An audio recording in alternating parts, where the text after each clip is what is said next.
El ruido, ese estruendo casi metálico del molino manual, es lo único que acompaña a Evaristo en el silencio sepulcral de la cocina. Mueve la manivela con una furia contenida. Cada giro una descarga de la rabia que lleva carcomiéndole el alma por 3 largos años. Los granos de café, esos mismos que Aurelia compraba con su estúpida sonrisa de mujer satisfecha en el mercado de abastos, crujen bajo la presión, desprendiendo un aroma amargo que inunda la estancia. «Hipócrita», murmura Evaristo entre dientes, las venas de su cuello abultándose con el esfuerzo. Este molino, viejo como su matrimonio, ha sido testigo mudo de demasiadas madrugadas. Madrugadas de silencios hirientes, de reproches velados, y al final, de gritos que resonaban por toda la casa, por esa casa que levantó ladrillo a ladrillo creyendo construir un hogar, solo para verla convertirse en su propia prisión. Piensa en Aurelia, en su obsesión por el café molido a mano, su forma de controlarlo todo, incluso el simple placer de una taza por la mañana. Siempre le gustó verlo hacer esfuerzo. Siempre le gustó sentir el poder de tenerlo bajo su yugo. Ahora, el ruido ensordecedor de los granos es una melodía retorcida que le reconforta, como si estuviera triturando cada uno de sus secretos, cada una de sus mentiras.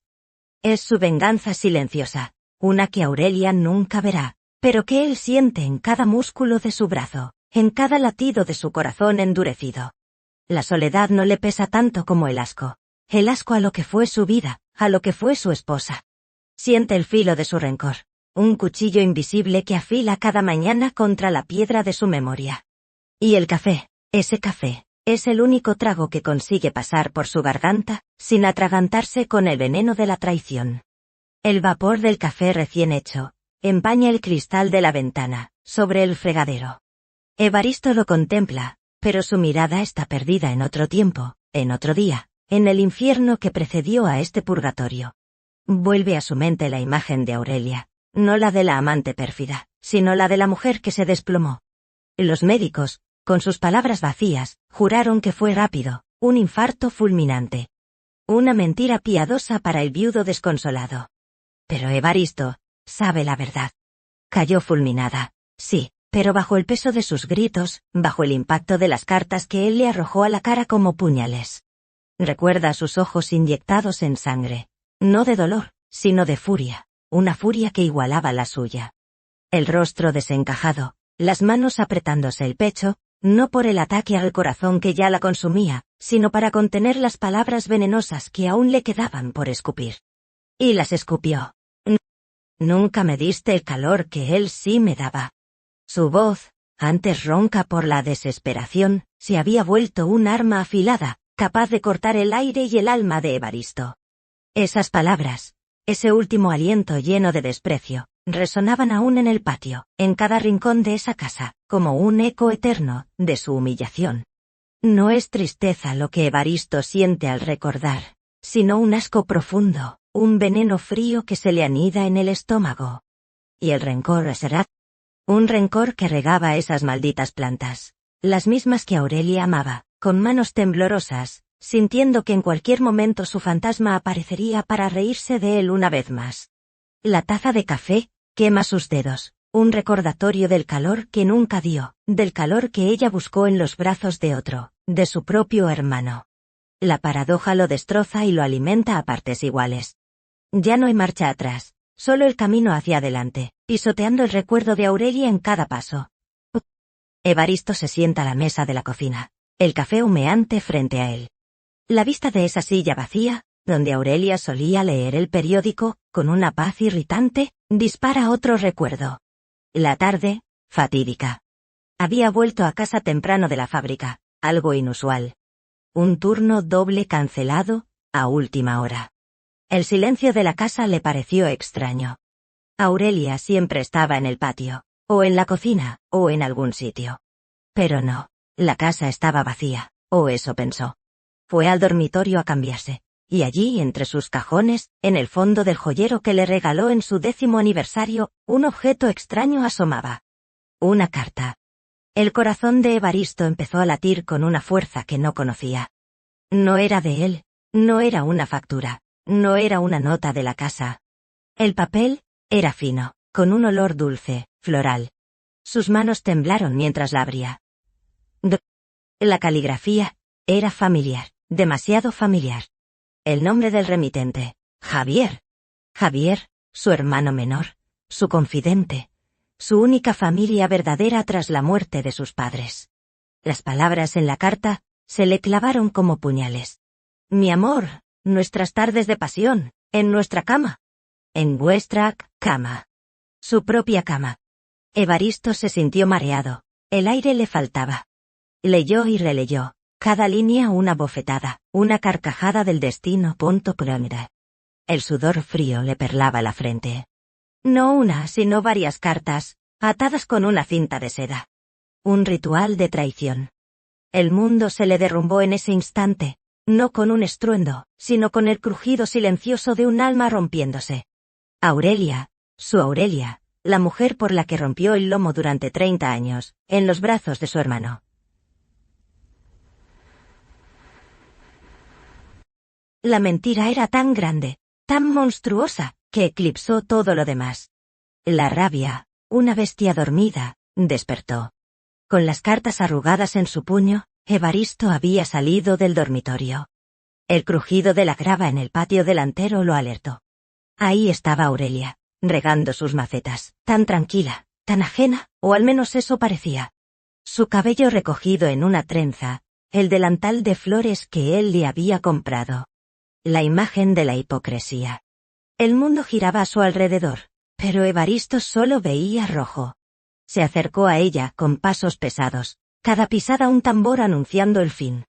Aurelia. Su voz salió como un gruñido, irreconocible incluso para él mismo.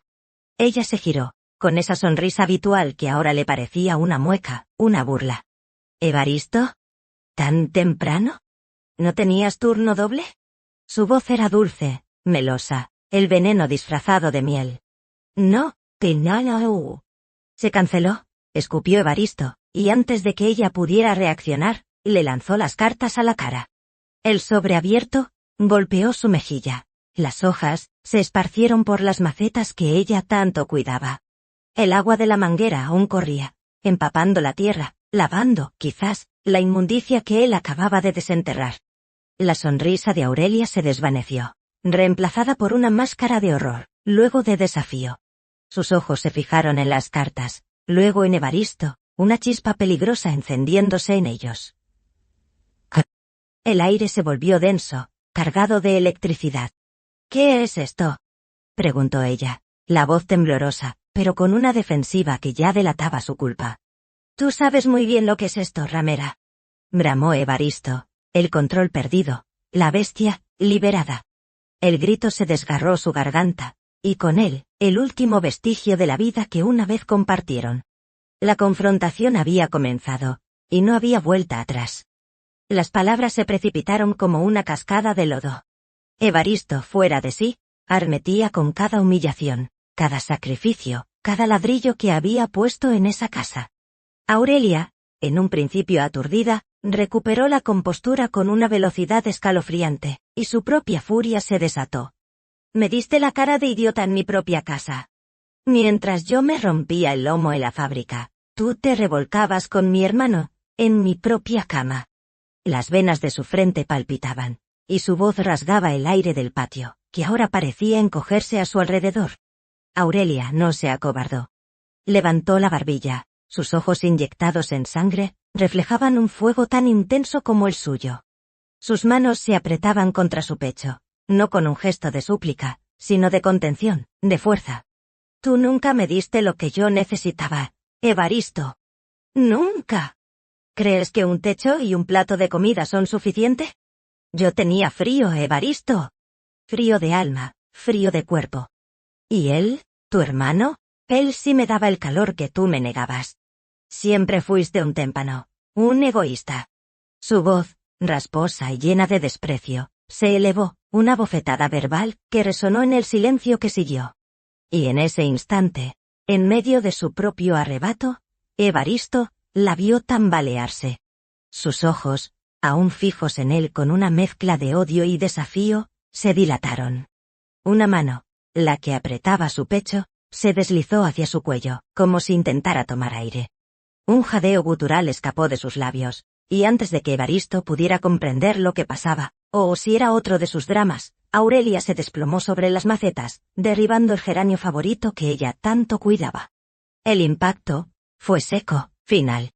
El agua de la manguera seguía corriendo, indiferente, formando un pequeño charco alrededor de su cuerpo inerte. Evaristo se quedó paralizado, el rugido de la rabia, aún en su garganta, la humillación fresca, y de repente, un silencio que lo ensordeció más que cualquier grito. El sonido de su propia respiración agitada, y el gotear del agua, eran los únicos testigos de ese instante en que la vida de Aurelia y la de Evaristo cambiaron para siempre. Los paramédicos llegaron tarde, como siempre llegan para los desenlaces trágicos. Las luces de la ambulancia tiñeron de azul y rojo la escena, mientras él solo sentía el frío de su venganza, ya consumada, pero vacía, terrible. Los días que siguieron a la muerte de Aurelia fueron una tortura para Evaristo, no por el duelo, sino por la pantomima. El velorio, el rosario, el funeral. Tuvo que interpretar al viudo desconsolado, al hombre que había perdido al amor de su vida. Recibía abrazos y pésames, palabras de consuelo que sonaban a burla en sus oídos. Cada lo siento mucho era un recordatorio de la mentira, de la traición que lo había llevado a ese punto. Su hermano, Javier, estaba allí, con el rostro compungido, los ojos enrojecidos. Evaristo lo observaba desde la distancia, un odio glacial en su mirada, que afortunadamente nadie parecía notar. Javier se acercó a él, un gesto de empatía forzada, intentando poner una mano en su hombro.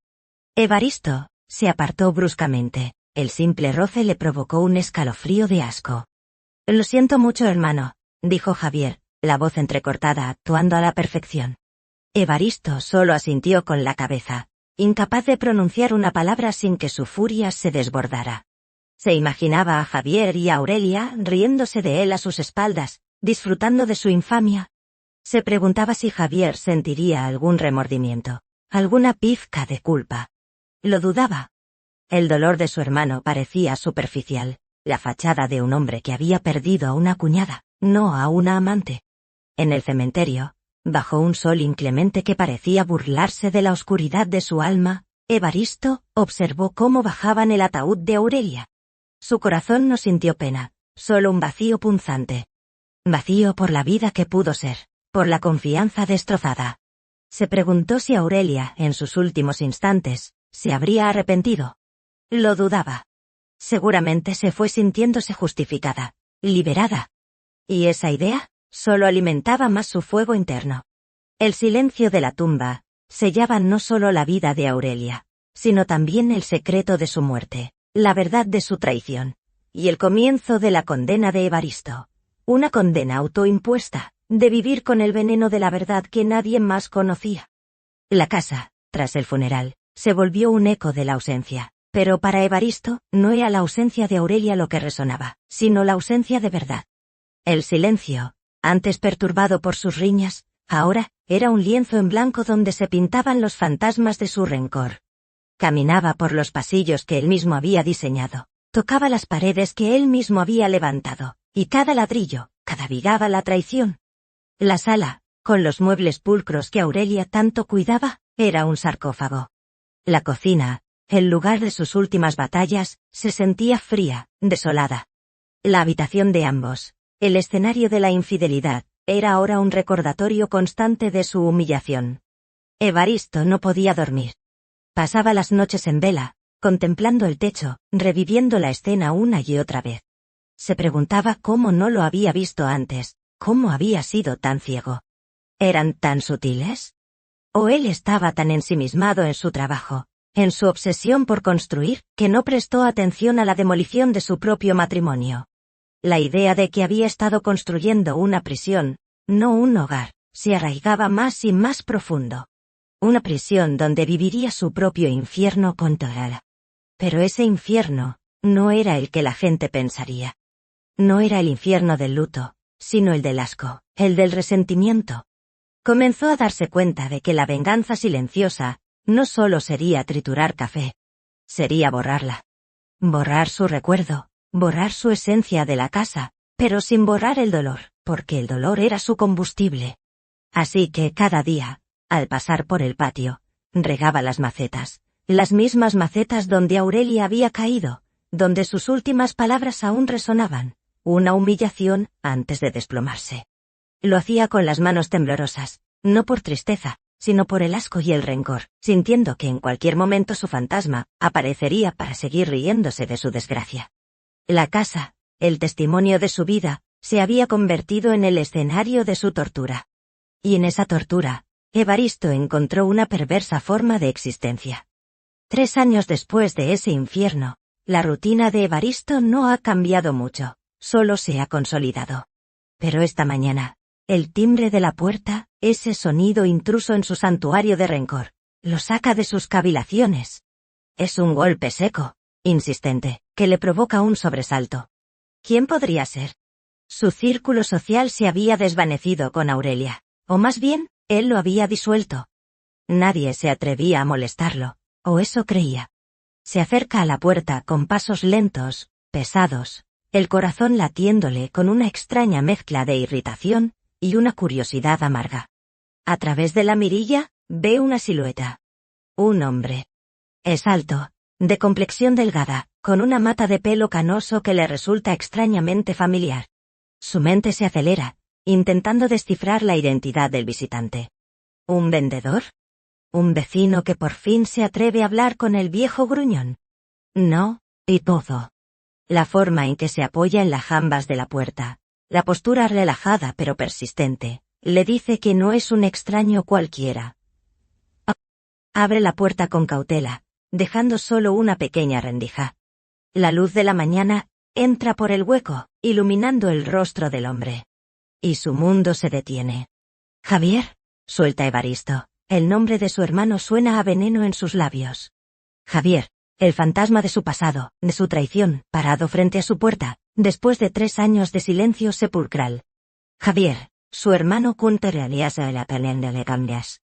Los ojos de Javier, cansados y con sombras de culpa, o quizás de miedo, se encuentran con los de Evaristo.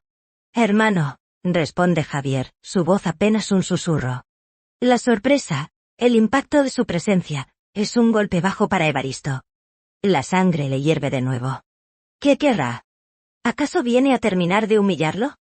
Evaristo siente la necesidad de cerrar la puerta de un portazo, de echarlo de su vida de nuevo. Pero algo lo detiene.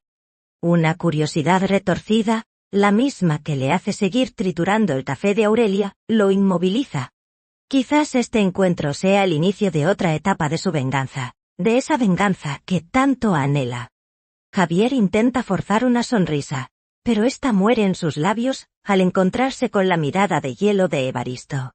El aire se tensa entre ellos, pesado, cargado de 3 décadas de historia y 3 años de traición y silencio. La casa, que Evaristo levantó con tanto sudor, parece encogerse, asfixiando el espacio entre los hermanos. Evaristo, sin decir palabra, abre un poco más la puerta, indicándole a Javier que entre. No es una invitación, es una concesión, una orden tácita. Javier vacila por un instante, pero finalmente cruza el umbral. Sus ojos recorren la sala. Los mismos muebles, los mismos cuadros, todo igual que hace 3 años, antes de que el mundo se resquebrajara. La casa se ve igual, dice Javier, intentando romper el hielo con una banalidad. Las casas no cambian, Javier. Las personas sí, responde Evaristo con voz áspera, cerrando la puerta con un golpe seco que resuena en el silencio. Yo venía a... Javier tartamudea, buscando las palabras, pero Evaristo lo interrumpe, sin mirarlo a los ojos. No me interesa a qué vienes. Si es para lamentarte o para pedir perdón, puedes darte la vuelta ahora mismo. No tengo ni tiempo ni ganas para tus hipocresías. Evaristo se dirige a la cocina dejando a Javier solo en la sala, un invitado indeseado en un lugar cargado de recuerdos. Javier lo sigue, sus pasos cautelosos sobre el mármol frío. ¿Me ofreces un café, Evaristo? Pregunta Javier, su voz baja. La pregunta aparentemente inocente, golpea a Evaristo como un puñetazo en el estómago. El café. El café de Aurelia. El molino. La venganza. Evaristo se gira. Su mirada perfora a Javier. El café aquí se muele a mano, Javier. Exactamente como le gustaba a Aurelia. Evaristo sonríe, pero no es una sonrisa de placer, sino una mueca cruel. Y no te ofrezco. Tendrás que conformarte con el aroma. Javier asiente. El color de su rostro palidece. El veneno en la voz de Evaristo es inconfundible. La conversación no será fácil. La herida sigue abierta, supurando. Y Evaristo parece dispuesto a reabrirla con cada palabra. Evaristo sirve su café. El vapor se eleva como un aura alrededor de su rostro pétreo. Ignora a Javier, quien permanece en el umbral de la cocina, visiblemente incómodo. El silencio se prolonga, tenso, roto solo por el sorbo de café de Evaristo. Javier finalmente se atreve a hablar de nuevo. Necesito hablar contigo, Evaristo. Es importante. No creo que haya nada importante que tú y yo tengamos que hablar, responde Evaristo sin levantar la vista de su taza. Se trata de Aurelia. El nombre de ella, pronunciado por Javier, es como un electrochoque para Evaristo. Deja la taza sobre la mesa con un ruido sordo. No te atrevas a pronunciar su nombre. Tú y ella lo mancillaron. ¿Qué puedes decirme tú de Aurelia que yo no sepa? ¿Más secretos, más infamias? Javier baja la mirada. ¿Culpable? Hay cosas que no sabes, Evaristo. Cosas que ella me contó, cosas de antes. De cuando ustedes empezaron. Evaristo ríe, una risa hueca y amarga. ¿Antes? ¿De antes de que te arrastrara a su cama? Ella me contaba todo. Éramos un matrimonio, aunque tú y ella se encargaron de destruirlo. No lo sabes todo, hermano. Hubo algo que la marcó antes de ti. Algo que la hizo ser como era, que la llevó a buscar consuelo. La voz de Javier se quiebra al final, pero Evaristo no muestra piedad. ¡Consuelo!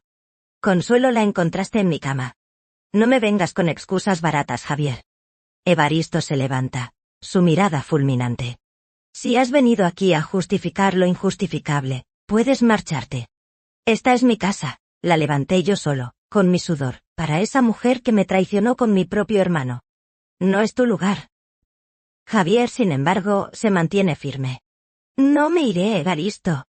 No hasta que me escuches. Es por tu bien, por el recuerdo de Aurelia. Y por el mío. Es una carga que no puedo seguir llevando.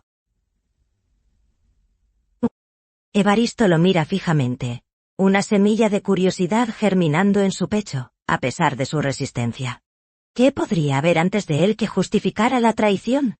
Su cerebro, nublado por años de rencor, se niega a aceptarlo, pero su mente de guionista de telenovelas, que él no sabía que tenía, empezaba a hilar una nueva trama, una nueva versión del pasado.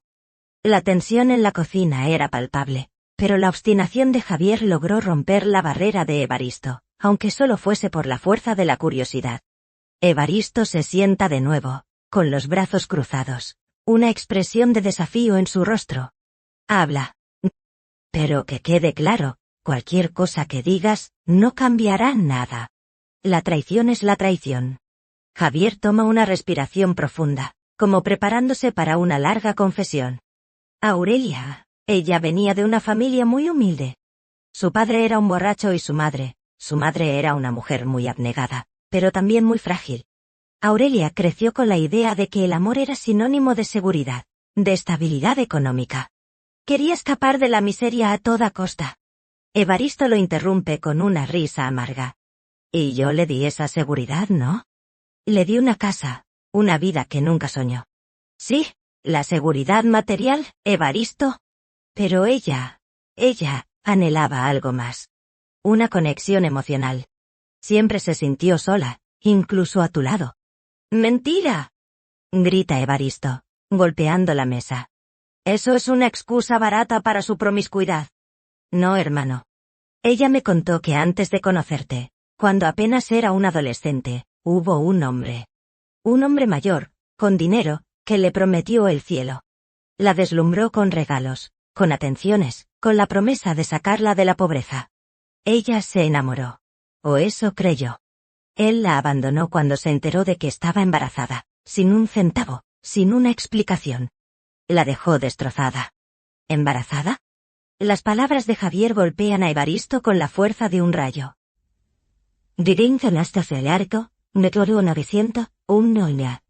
¿Aurelia embarazada antes de él? ¿Un hijo secreto? La información era demasiado impactante para asimilarla de golpe. ¡Estás mintiendo!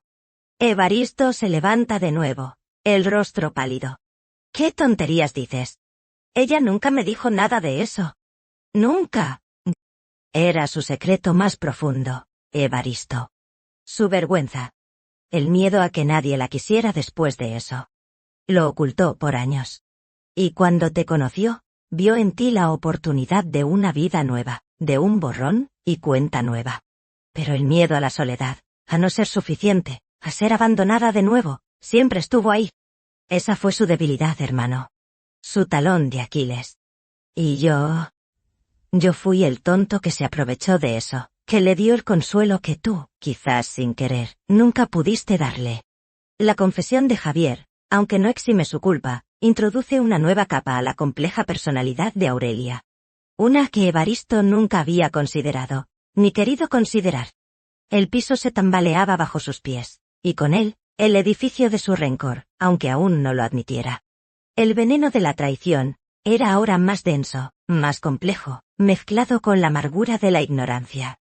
Evaristo se hunde en su silla, las palabras de Javier resonando en sus oídos. ¿Un hijo? ¿Una vida secreta antes de él? La incredulidad se mezcla con una furia renovada. Se siente engañado una vez más, no solo por la traición con su hermano, sino por la omisión de toda una existencia anterior. ¿Y dónde está ese hijo? Pregunta Evaristo, su voz apenas un hilo. Javier baja la mirada. Ella lo dio en adopción, Evaristo. Poco después de nacer. No tenía forma de mantenerlo. No tenía apoyo. Fue una decisión desesperada. Una decisión que la persiguió toda su vida. Por eso su obsesión por la casa, por la estabilidad. Por eso su miedo a ser abandonada, a no ser suficiente. Por eso se aferraba a ti, y por eso buscó en mí lo que sentía que le faltaba. Evaristo se levanta, y se acerca a la ventana, contemplando el patio que fue testigo de su mayor humillación. Ahora, la imagen de Aurelia se distorsiona. Ya no es solo la esposa infiel, sino una mujer marcada por el abandono, por un pasado doloroso que él nunca conoció.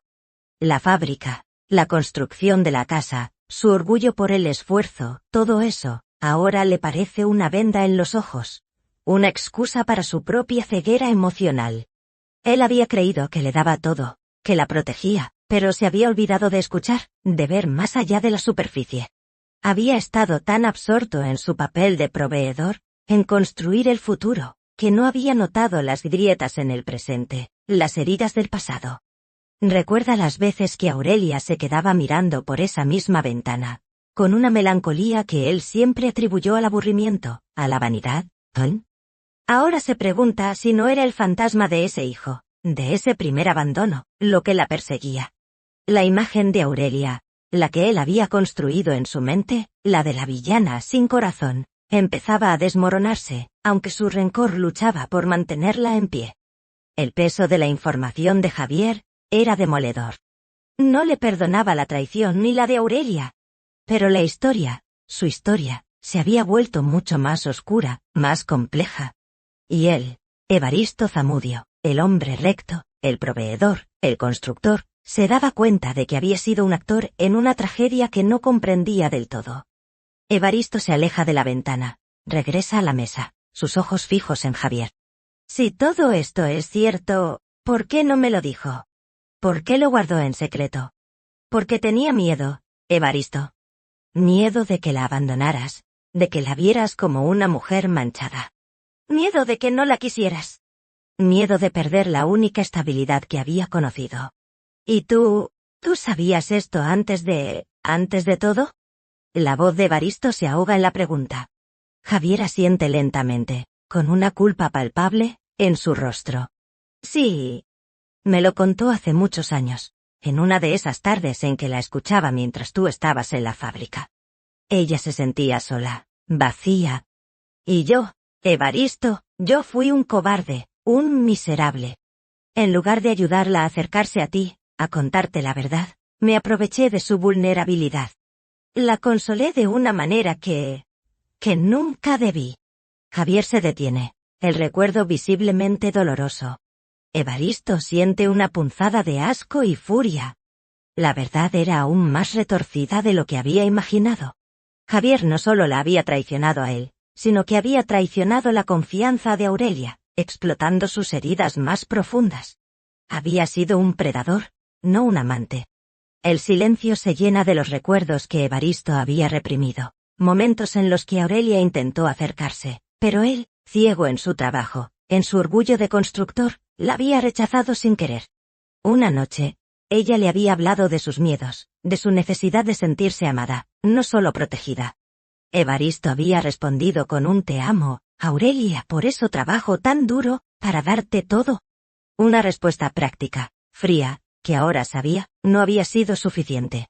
Su mente viaja a una tarde específica, hace quizá 20 años. Aurelia había preparado una cena especial, había encendido velas. Había intentado crear un ambiente romántico, algo inusual para ellos. Evaristo, exhausto por una doble jornada en la fábrica, solo había podido decir, estoy muy cansado, Aurelia. ¿Podemos cenar rápido y luego me voy a dormir? La decepción en sus ojos, el parpadeo de una chispa que se apagaba. Él no le dio importancia entonces. Ahora, esa imagen se le clava en el pecho. Fue esa su negligencia, esa su falta de atención, la que abrió la puerta a Javier, la que creó el vacío que su hermano supo llenar con su falsa calidez. La culpa, una emoción que Evaristo había mantenido a raya con su rabia, empieza a corroerlo.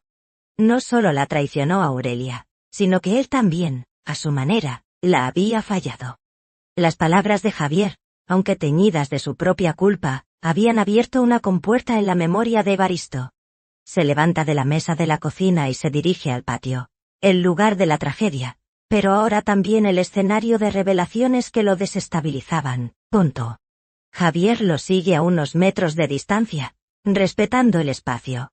Evaristo se detiene frente a las macetas de geranios, las mismas que Aurelia regaba en sus últimos momentos. Las toca con la punta de los dedos, la tierra húmeda, las flores vibrantes. Ya no ve solo el lugar de la humillación, sino el punto final de una vida marcada por el abandono. Se agacha, observando la tierra, y recuerda los momentos en que la vio cuidar estas plantas, con una delicadeza que él nunca le había atribuido. Aurelia hablaba a sus plantas, les contaba sus penas. Él se burlaba, decía que era una locura. Ahora se pregunta si les estaba contando la historia del hijo perdido, de su primer amor fallido, de su soledad. El peso de su propia ceguera era abrumador. Nunca se dio el tiempo de escuchar de verdad, de ver más allá de la mujer que él creía conocer. Su rencor, su única compañía por tantos años, comenzaba a sentirse menos sólido, menos justificado. La imagen del fantasma de Aurelia riéndose de él, que tanto lo había atormentado, se transformaba. ¿Y si no se reía de su desgracia sino de su ignorancia? ¿De su incapacidad para verla, para entenderla? El asco no se iba, pero ahora se mezclaba con una amarga autorreproche. Se levanta, y mira a Javier, que lo observa con una mezcla de piedad y arrepentimiento. Todo este tiempo, dice Evaristo, su voz quebrada. Creí que era solo mi historia. Nuestra historia. Pero era más grande. Era más vieja. Javier asiente. Ella cargó con eso, Evaristo. Lo cargó sola. La soledad fue su condena, mucho antes de que se uniera a ti. Y yo fui el tonto, que le dio un consuelo falso, sin pensar en las consecuencias. El sol de la mañana baña el patio. Los geranios parecen florecer con nueva luz. Pero para Evaristo, la luz ha revelado sombras, no ha disipado la oscuridad. Solo ha revelado que la oscuridad era más profunda y compartida de lo que jamás imaginó. Y en el centro de esa oscuridad, no solo estaba la traición, sino también el abandono, la soledad y la mentira. La mirada de Evaristo se posa en la ventana del dormitorio, el lugar donde encontró las cartas. La imagen lo arrastra a otro recuerdo, a una escena que, aunque nunca presenció, ahora cobra una vívida y dolorosa nitidez en su mente, alimentada por las palabras de Javier. Se imagina a Aurelia y a su hermano en ese dormitorio, el que había sido su santuario conyugal. Se imagina a Javier, con su falsa ternura, ofreciéndole el calor que él, Evaristo, no le daba. Ve a Aurelia, no como la mujer seductora, sino como una figura frágil, buscando refugio. Se imagina sus conversaciones, las palabras de consuelo que Javier le susurraba, los secretos que ella compartía con él, secretos que nunca le confió a su propio esposo. Me siento sola, Javier. Evaristo solo piensa en la fábrica, en los números. No me ve a mí. Escucha las respuestas de Javier, las promesas de comprensión, el toque de su mano que ella, desesperada, aceptaba como un bálsamo para su alma herida. Se ve a sí mismo, en el flashback, doblando turnos en la fábrica, construyendo el imperio de ladrillos, ajeno a la demolición que ocurría dentro de su propia casa, dentro de su propia vida. La imagen de ellos dos en la cama, en su cama, es un golpe bajo. No solo por el acto físico, sino por la intimidad emocional que compartían, una intimidad que él, el esposo, había perdido, o nunca había tenido. La risa de Aurelia, que él recordaba como burlona, ahora le parece una risa forzada, una risa de alivio momentáneo, de una felicidad fugaz y robada. El arrepentimiento, una emoción extraña y casi insoportable, comienza a filtrarse en su corazón endurecido. Arrepentimiento por no haber sido el hombre que Aurelia necesitaba, por no haber visto más allá de su propio mundo. El rencor hacia Aurelia y Javier seguía ahí, un fuego inextinguible. Pero ahora, también había un rencor hacia sí mismo, por su propia ceguera, por su propia falta. El patrón de abandono que había marcado la vida de Aurelia, primero por su padre, luego por el hombre que la dejó embarazada, y finalmente, a su manera, por él mismo. Y Javier, en lugar de romper el ciclo, lo había perpetuado, ofreciendo un consuelo que era otra forma de abandono, otra traición disfrazada de amor. La imagen de la habitación, el lecho nupcial profanado, es ahora un altar a la complejidad de las relaciones humanas, a los secretos, a las heridas que se arrastran por generaciones. Evaristo se siente ahogado por las revelaciones, el peso de una verdad que no lo libera, sino que lo encadena aún más. Evaristo y Javier permanecen en el patio, el silencio más profundo ahora, cargado de la nueva y compleja verdad. El aire es pesado. De repente, el sonido del teléfono de Javier rompe la quietud. Él se disculpa y contesta, alejándose unos pasos. Evaristo lo observa, intentando descifrar el tono de la conversación. Javier habla en voz baja, su rostro refleja preocupación, sorpresa, con. De vez en cuando, mira a Evaristo de reojo. Finalmente, cuelga. Se acerca a Evaristo, con una expresión sombría. Era de un amigo mío, de hace años, dice Javier, intentando sonar casual, pero la tensión en su voz lo delata. Parece que hay problemas. Problemas que podrían afectarte también, Evaristo. El ceño de Evaristo se frunce. Ahora, ¿qué otra porquería viene a salir a la luz? Evaristo, este amigo, él trabajaba en el hospital donde Aurelia dio a luz a...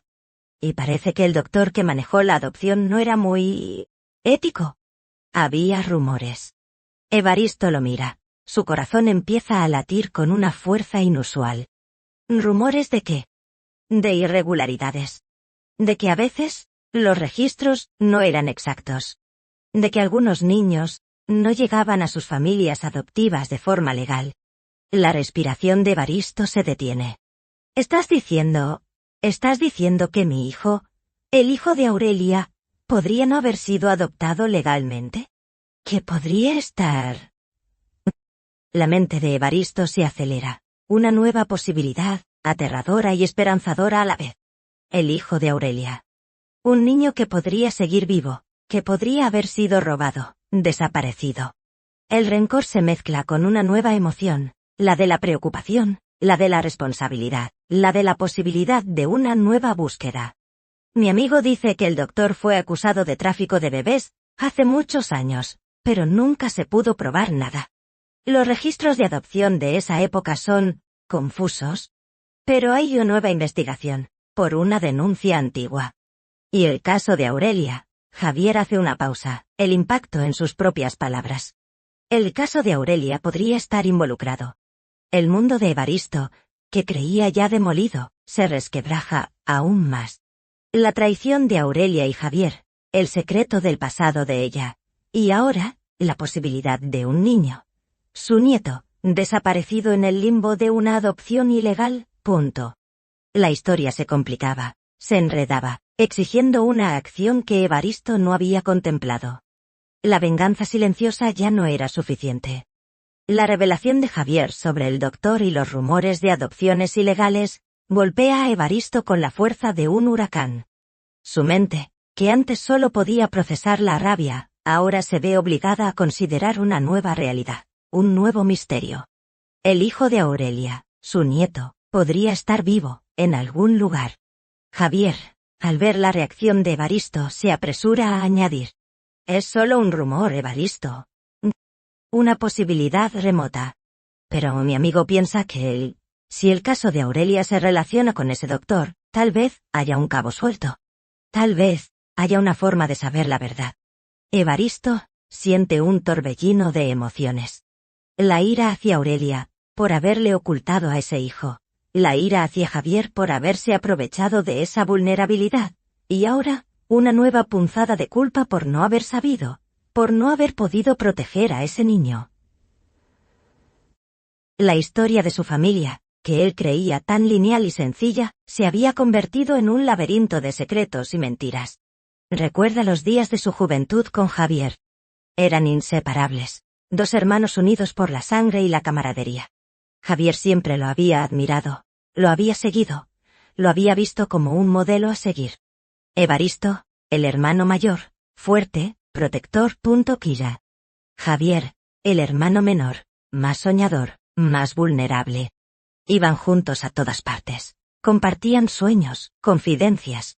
Cuando Evaristo empezó a salir con Aurelia, Javier fue el primero en aprobarla, en decir lo bonita y dulce que era. ¿Cuándo empezó a cambiar todo? ¿Cuándo esa admiración se convirtió en envidia? ¿O en una debilidad por la mujer de su hermano?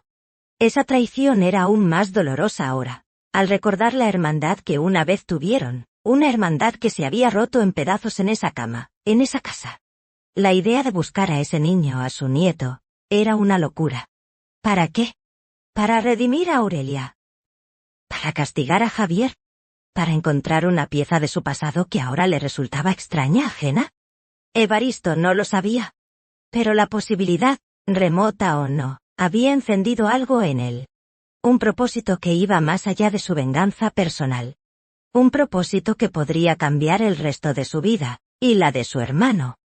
Evaristo se apoya contra la pared del patio, el sol ahora más alto, calentando su espalda, pero el frío en su corazón persistía.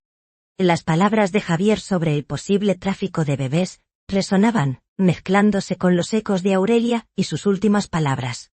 La complejidad de la situación era abrumadora. Se sentía atrapado en una red de mentiras y verdades a medias. Y por primera vez en mucho tiempo, el rencor no era la única emoción dominante. Había confusión, había un atisbo de pena, y sí, un incómodo sentimiento de autorreproche. Se miró las mismas manos que habían construido esa casa, que habían trabajado incansablemente en la fábrica. Manos fuertes, acostumbradas a levantar, a controlar. Pero, ¿qué había controlado realmente? ¿Había controlado su matrimonio? ¿Había controlado su destino? O, por el contrario, su obsesión por el control, por la seguridad material, lo había cegado a lo que realmente importaba. La conexión humana, la vulnerabilidad de su esposa, la fragilidad de su hermano. La frase de Aurelia, «Tú nunca me diste el calor que él sí me daba», se le clavaba ahora de una forma diferente. No como una excusa para la traición, sino como una acusación de su propia incapacidad emocional.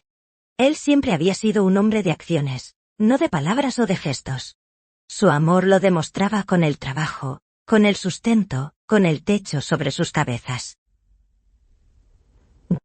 Pero Aurelia, por lo visto, necesitaba otro tipo de amor, uno que él no supo o no quiso darle. Y en esa incapacidad, en esa falla, yacía una parte de la tragedia. La culpa de Javier era innegable, la traición imperdonable. Pero Evaristo empezaba a ver que su propia inacción, su propia ceguera, había sido un catalizador. Él había creado el vacío que Javier había llenado. La rabia aún ardía, pero ahora, era una rabia más matizada, más compleja, que incluía una punzada de arrepentimiento por su propia contribución al infierno con Tom.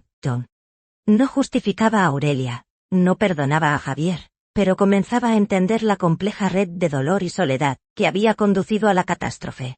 Y en el centro de esa red, un niño desaparecido. Un nieto.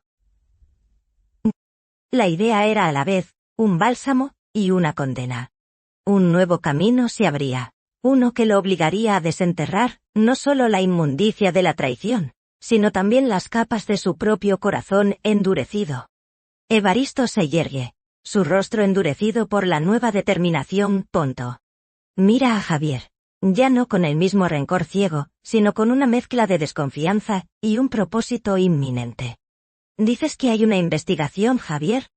Un doctor, registros confusos, posible tráfico de bebés. Necesitamos más información. Javier asiente, alivio y aprensión, luchando en su rostro. Mi amigo puede conseguirnos acceso a algunos documentos, quizás hablarnos de los detalles de la investigación. Pero es delicado, Evaristo. La gente involucrada es poderosa. No me importa quién esté involucrado. Espeta Evaristo, la vieja furia asomando, pero ahora canalizada hacia un nuevo objetivo. Si hay un niño, el hijo de Aurelia, mi nieto, por ahí en algún lugar quiero saber la verdad. Lo quiero vivo o muerto, pero quiero saber. El deseo de venganza no se ha extinguido, sino que se ha transformado. Ya no se trata solo de castigar a Aurelia o a Javier, sino de desenterrar la verdad, de confrontar el pasado de una forma que nunca imaginó. Hay una redención implícita en la búsqueda, una manera de honrar, o al menos de entender, la vida de Aurelia más allá de la traición. Necesitaré tu ayuda, Javier. Continúa Evaristo. La admisión le cuesta un esfuerzo supremo. Tú tienes los contactos, conoces los rumores. Javier lo mira sorprendido. La idea de trabajar junto a su hermano, después de todo lo ocurrido, era impensable hace unas horas. Pero el propósito de encontrar a ese niño, a su sobrino, su propio pecado, era una carga demasiado pesada para ignorar. Lo haré, Evaristo. Te ayudaré en todo lo que pueda. Es lo menos que puedo hacer. Evaristo asiente con un movimiento brusco, aceptando la oferta, sabiendo que la alianza era frágil, construida sobre las cenizas de su relación, pero necesaria para lo que se avecinaba. La casa, que una vez fue su prisión, ahora se sentía como el punto de partida de un nuevo viaje. Un viaje hacia la verdad, hacia un pasado que nunca conoció, y hacia un futuro incierto. La venganza silenciosa había terminado. Ahora, la venganza sería ruidosa, pública, desenterrando todos los secretos, sin importar el costo. Evaristo se dirige al escritorio en su estudio, un lugar que había evitado por años, ya que era donde Aurelia solía organizar sus papeles, sus pequeñas mentiras. Abre un cajón, buscando un viejo directorio telefónico, un vestigio de tiempos pasados. La ironía de tener que recurrir a la tecnología analógica, a la forma en que Aurelia hacía las cosas, no pasa desapercibida para él. Javier lo observa, expectante, la sombra de la culpa aún en su rostro, pero también una chispa de esperanza. Tenemos que empezar por el hospital. Por el doctor. Por los registros. La voz de Evaristo es firme, cada palabra un paso hacia adelante. Tú te encargarás de tu amigo. Yo buscaré cualquier rastro aquí. Cualquier cosa que Aurelia haya podido dejar, cualquier nota, cualquier pista que no haya notado antes. Javier asiente. Le llamaré ahora mismo. Evaristo, sin embargo, se detiene antes de marcar. Levanta la vista, una expresión de profunda concentración en su rostro. Pero hay algo más, Javier. Algo que me dice que esto va a ser más complicado de lo que pensamos. La gente que trafica con niños no lo hace a la luz pública. Deben tener cómplices. Deben tener una red de protección. Y si el doctor fue el centro de todo, sus tentáculos deben haber llegado lejos. Javier lo mira con preocupación. ¿Estás pensando en las familias que adoptaron a esos niños? y en aquellos que se beneficiaron de este tipo de transacciones. Porque estoy seguro de que no fue gratis. Este es el tipo de gente que no quiere que la verdad salga a la luz. Evaristo aprieta los puños. La rabia que había contenido por años amenaza con desbordarse, pero esta vez está dirigida hacia un objetivo claro y tangible. Prepárate, Javier. Porque vamos a desenterrar toda la inmundicia. No solo la de Aurelia, no solo la tuya, sino la de todos los que participaron en este engaño. Y que no les quepa duda. Esta vez, nadie se reirá de mi desgracia. Esta vez, seré yo quien decida el final de esta historia. La voz de Evaristo resuena en el estudio, una promesa y una amenaza. La telenovela de su vida, que parecía haber llegado a un trágico final, estaba a punto de reescribir sus capítulos más oscuros, revelando secretos que irían mucho más allá de las paredes de su casa y de la tumba de Aurelia. La búsqueda del nieto perdido era solo el principio.